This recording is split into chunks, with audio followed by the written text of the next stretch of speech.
Tout a commencé en 1866 à Paris, en France, lorsque des Américains ont convenu de créer une institution nationale et la Galerie d'art afin de rapprocher l'art et l'éducation artistique au peuple américain.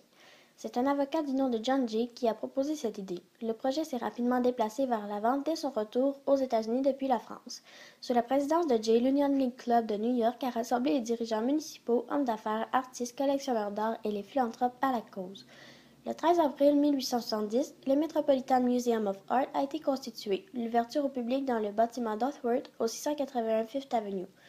Le 20 novembre de la même année, le musée a acquis son premier objet, un sarcophage romain. En 1871, 174 peintures européennes, y compris les œuvres de Anthony van Dyck, Nicolas Poussin et Giovanni Battista Tiepolo, sont entrées dans la collection.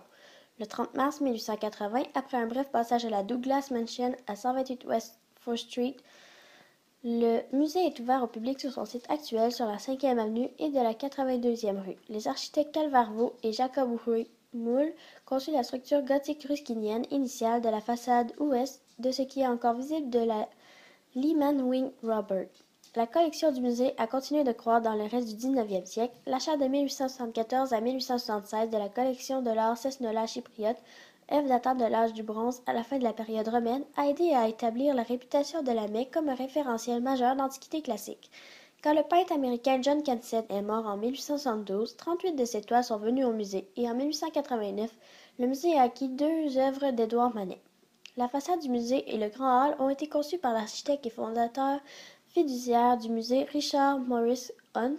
L'Evening Post a rapporté qu'enfin New York avait un palais néoclassique de l'art, un des plus beaux dans le monde et le seul bâtiment public au cours des dernières années qui se rapproche dans la dignité et la grandeur des musées de l'Ancien Monde. Au XXe siècle, le musée est devenu l'un des grands centres d'art du monde.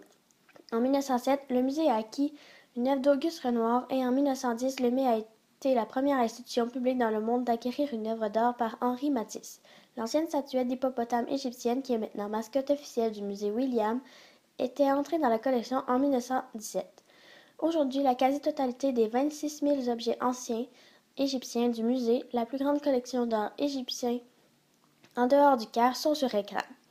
En 1979, le musée possédait 5 parmi les 35 tableaux les plus connus de Johann Vermeer. L'aile américaine abrite aujourd'hui la collection de peintures américaines, sculptures, art décoratif et le plus complet du monde. Autres collections majeures appartenant au musée comprennent des armes et armures, les arts d'Afrique, d'Océanie et des Amériques, des arts antiques du Proche-Orient, arts asiatiques, costumes, dessins et gravures, sculptures européennes et les arts décoratifs, arts grecs et romains, l'art islamique, l'art médiéval, l'art moderne et contemporain, instruments de musique et des photographies de la Lehman Collection Robert. Aujourd'hui, des dizaines de milliers d'objets sont en vue à un moment donné dans le bâtiment de 2 millions de pieds carrés du musée.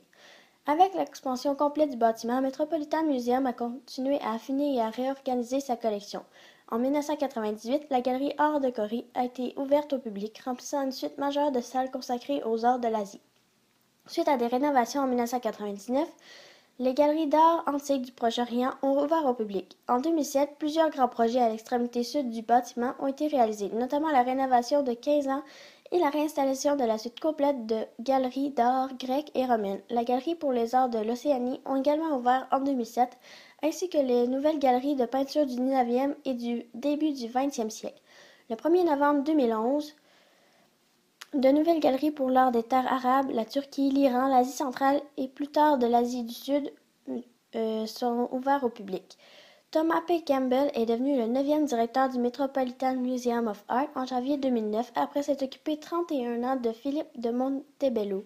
Au cours de l'exercice qui a pris fin le 30 juin 2014, le Metropolitan Museum a accueilli 6,2 millions de visiteurs de partout dans le monde pour le bâtiment principal sur la 5e avenue et le musée et les jardins Cluster. Grâce à des bourses et échanges professionnels, le travail en cours d'excavation, exposition itinérante et bien d'autres initiatives internationales, le musée continue dans le 21e siècle pour remplir sa mission et desservir le plus large public possible. Savez-vous que le Metropolitan Museum of Art apparaît dans l'un des niveaux du jeu Judge Dredd, Dredd vs Dead? Bonne visite à tous!